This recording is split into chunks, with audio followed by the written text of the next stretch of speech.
Assalamualaikum warahmatullahi wabarakatuh. Halo teman-teman semuanya, jumpa kembali dengan saya di channel HPTH Official.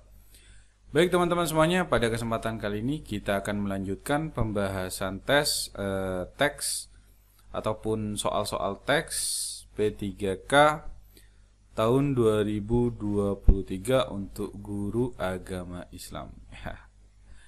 Kita santai saja teman-teman di sini. Bagi teman-teman yang baru menemukan channel ini atau baru bergabung, jangan lupa untuk mengklik tombol subscribe agar tidak ketinggalan setiap saya update video-video terbaru di channel ini. Baik teman-teman, pada kesempatan kali ini part 10, yang mana ini adalah lanjutan dari part sebelumnya. Untuk soal-soal ini adalah khusus untuk pelamar P2 dan P3 dalam tes P3K di tahun 2023 ini. Nah, kita langsung saja pada pembahasan soal yang pertama, yaitu apa yang dimaksud dengan pembelajaran interaktif dalam konteks agama Islam. Nah, yang A, pembelajaran yang hanya melibatkan guru dalam berbicara. Kemudian yang B, pembelajaran yang menghindari interaksi antar siswa. Kemudian yang C, pembelajaran yang mendorong partisipasi dan keterlibatan aktif siswa. Kemudian yang D, pembelajaran yang hanya mengandalkan teknologi. Kemudian yang E, pembelajaran yang hanya berfokus pada hafalan teks-teks agama. Kita lihat di sini jawabannya adalah yang C, yaitu pembelajaran yang mendorong partisipasi dan keterlibatan siswa, keterlibatan aktif siswa ya. Yang mana untuk pembelajaran interaktif dalam agama Islam itu adalah pembelajaran yang mendorong partisipasi dan keterlibatan aktif siswa dalam proses pembelajaran. Kita lanjut.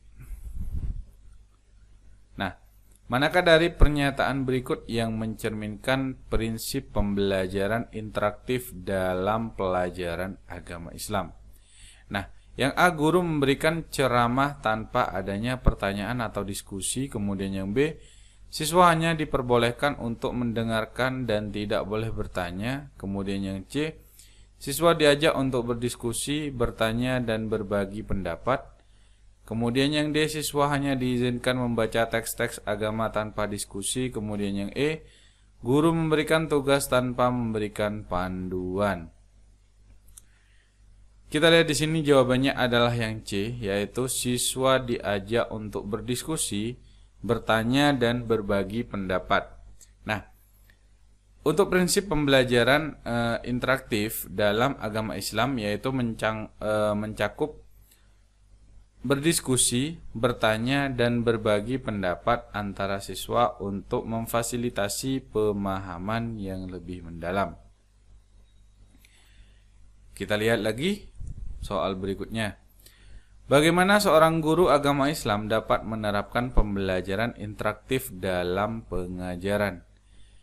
Yang A, dengan hanya memberikan tugas tertulis kepada siswa. Kemudian yang B, dengan memerintahkan siswa untuk hanya mendengarkan. Kemudian C, dengan merencanakan kegiatan yang mendorong diskusi, kolaborasi, dan pemecahan masalah. Kemudian yang D, dengan memberikan ceramah tanpa interaksi siswa. Kemudian yang E, dengan mengabaikan partisipasi siswa.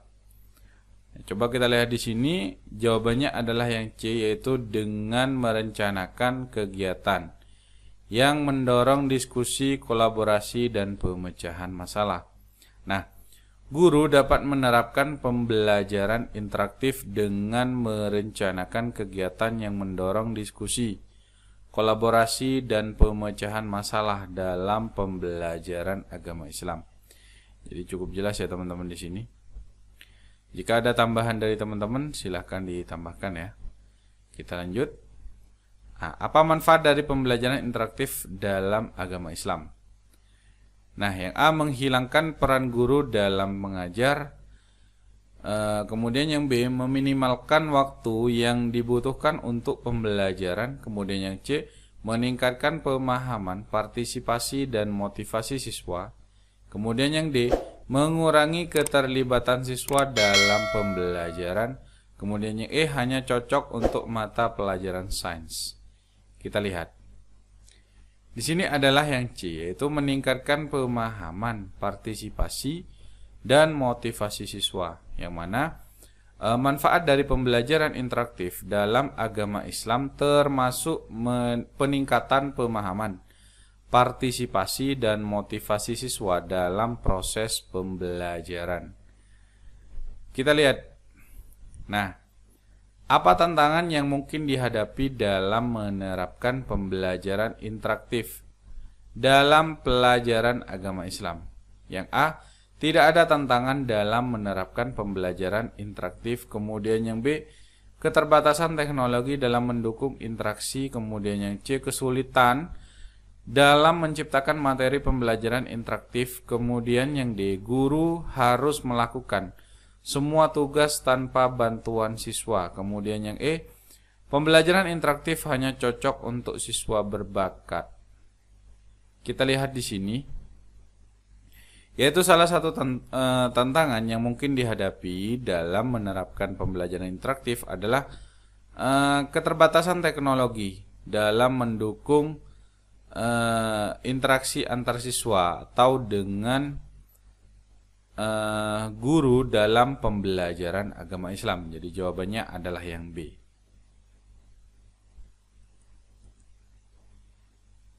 Lanjut.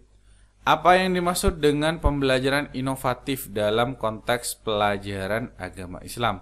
Nah, pembelajaran yang hanya mengandalkan tradisi dan tidak berubah-ubah. Kemudian yang B, pembelajaran yang mengabaikan prinsip-prinsip agama. Kemudian yang C, pembelajaran yang melibatkan teknologi modern tanpa batas. Kemudian yang D, pembelajaran yang menggabungkan pendekatan baru untuk meningkatkan pemahaman agama. Kemudian yang E, pembelajaran yang hanya fokus pada hafalan teks-teks agama. Kita lihat. Di sini jawabannya adalah yang D, yaitu pembelajaran yang menggabungkan pendekatan baru untuk meningkatkan pemahaman agama. Yang mana untuk pembelajaran inovatif dalam agama Islam mencangkup penggunaan pendekatan baru dan kreatif untuk meningkatkan pemahaman dan penghayatan agama. Nah,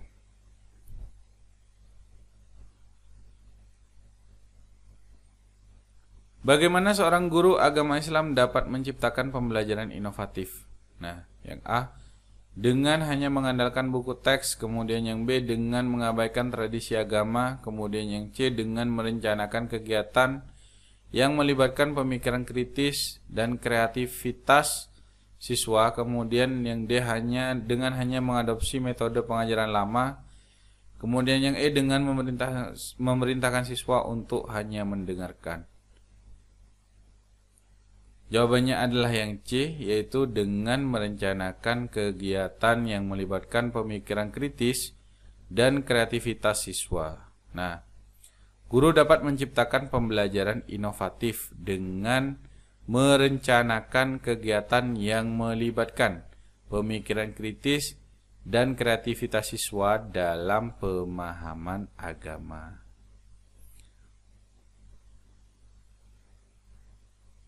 Nah, apa manfaat dari pembelajaran inovatif dalam agama Islam? Yang A, menekankan hanya pada hafalan teks-teks agama. Kemudian yang B, meminimalkan peran siswa dalam pembelajaran. Kemudian C, mendorong pemikiran kreatif dan pemahaman yang mendalam. Kemudian yang D, memudahkan pekerjaan guru. Yang E, tidak ada manfaat yang signifikan. Dan jawabannya adalah yang C, yaitu mendorong pemikiran kreatif dan pemahaman yang mendalam. Yang mana di sini untuk manfaat dari pembelajaran inovatif dalam agama Islam termasuk mendorong pemikiran kreatif dan pemahaman yang mendalam terhadap agama. Jadi jawabannya adalah yang C. Nah, apa tantangan yang mungkin dihadapi dalam pembuatan pembelajaran inovatif dalam pelajaran agama Islam? Nah, yang A, tidak ada tantangan dalam pembuatan pembelajaran inovatif. Kemudian yang B, kurangnya sumber daya dan dukungan untuk pengembangan inovasi, yang C ketergantungan berlebihan pada teknologi, kemudian yang D guru harus mengabaikan tradisi agama, yang E pembelajaran inovatif hanya cocok untuk siswa berbakat. Kita lihat. Nah, salah satu tantangan yang mungkin dihadapi dalam pembuatan pembelajaran inovatif adalah kurangnya sumber daya dan dukungan untuk mengembangkan inovasi dalam pengajaran agama Islam. Jadi jawabannya adalah yang B.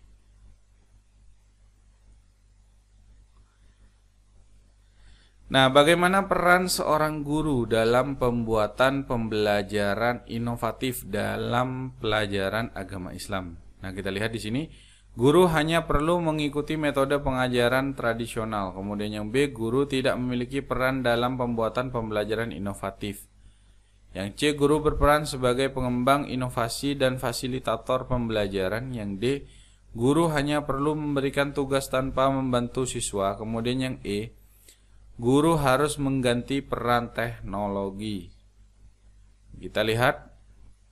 Di sini jawabannya adalah yang C, yaitu guru berperan sebagai pengembang inovasi dan fasilitator pembelajaran. Nah, untuk peran seorang guru dalam pembuatan pembelajaran inovatif adalah sebagai pengembang inovasi dan fasilitator pembelajaran yang mendukung pemikiran kreatif dan pemahaman yang mendalam siswa dalam pelajaran agama Islam. Nah, mungkin hanya itu saja dulu teman-teman pada kesempatan kali ini pembahasan soalnya. Semoga bermanfaat untuk teman-teman yang akan mengikuti tes di tahun ini. Bagi teman-teman yang baru bergabung di channel ini, jangan lupa untuk mengklik tombol subscribe agar tidak ketinggalan setiap saya update video-video terbaru di channel ini ya teman-teman. Dan bagi teman-teman mungkin hanya sedikit saran dari saya. Bagi teman-teman tidak perlu intinya bingung untuk belajar materi yang mana. Yang terpenting adalah mempelajari setiap ada soal latihan teman-teman sudah dikerjakan saja. Karena kita tidak pernah tahu soal seperti apa yang akan kita hadapi nantinya. Jadi memang alangkah lebih baiknya adalah mempelajari banyak soal, banyak hal yang memang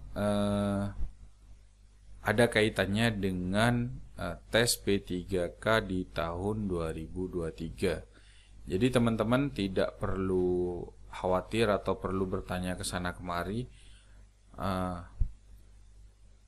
Katanya seperti ini, katanya seperti ini. Teman-teman tidak perlu seperti itu. Teman-teman cukup mempelajari saja, membuka mumpung masih ada waktu untuk belajar bagi teman-teman tentunya, agar bisa mempersiapkan dengan baik. Mungkin hanya itu saja teman-teman di video kali ini. Kita sambung kembali di video-video selanjutnya ya. Baik, mungkin hanya itu saja dari saya. Kurang lebihnya saya mohon maaf. Akhir kata, wabillahi taufiq wal hidayah. Wassalamualaikum warahmatullahi wabarakatuh.